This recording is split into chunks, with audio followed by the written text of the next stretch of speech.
it's a nursing professor here. I want to talk to you today about the nursing process.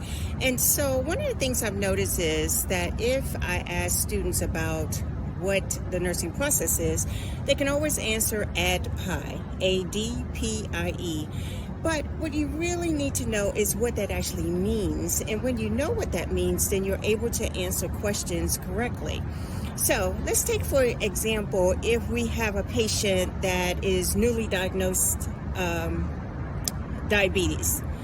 Okay, so if we use the nursing process, the assessment, of course, is going to be both objective and subjective information that you collect.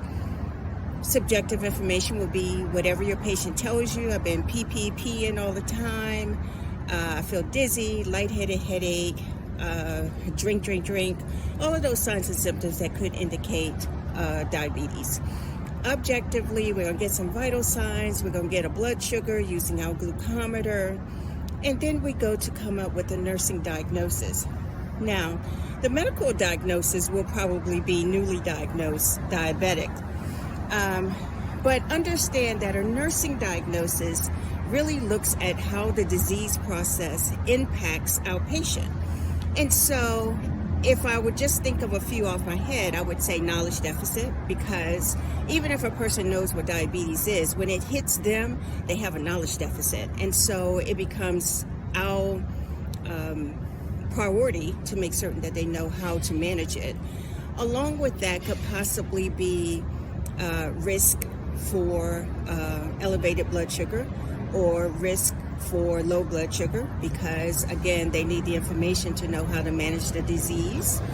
And then we would move further into coming up with a plan. And so our plan will be based upon our assessment and what needs this person has. So our plan might be to reduce the blood sugar to a normal value.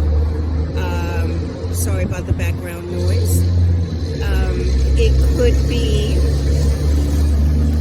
to make sure that the person can state, some signs and symptoms of hyperglycemia, hypoglycemia. That could be a part of our plan.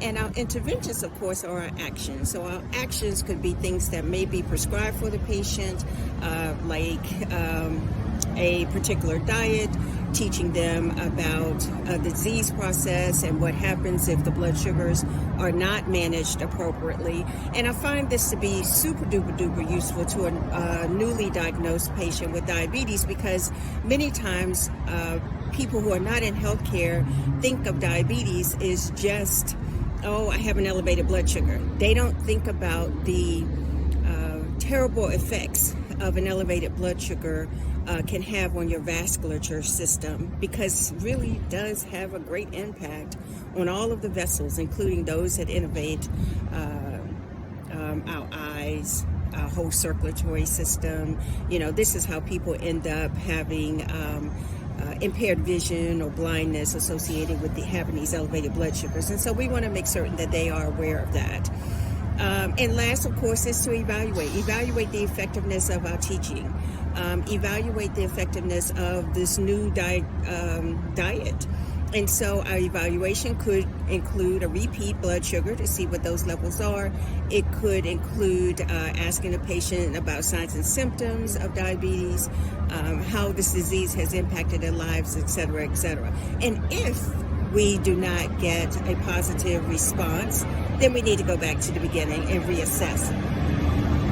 Now, again, pardon me for the background noise, but I'm taking a moment for you to really digest this, because what I find with students is that you still try to learn things from a knowledge base, which means you're still trying to learn that the nursing process means ADPIE.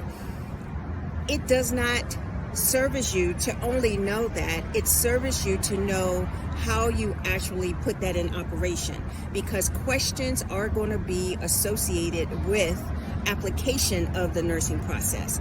And so the information that I just provided to you could be very useful when you have to come up with a nursing care plan, or when you have to have questions that need to be answered. So that's it for now. Bye for now, nursing professor.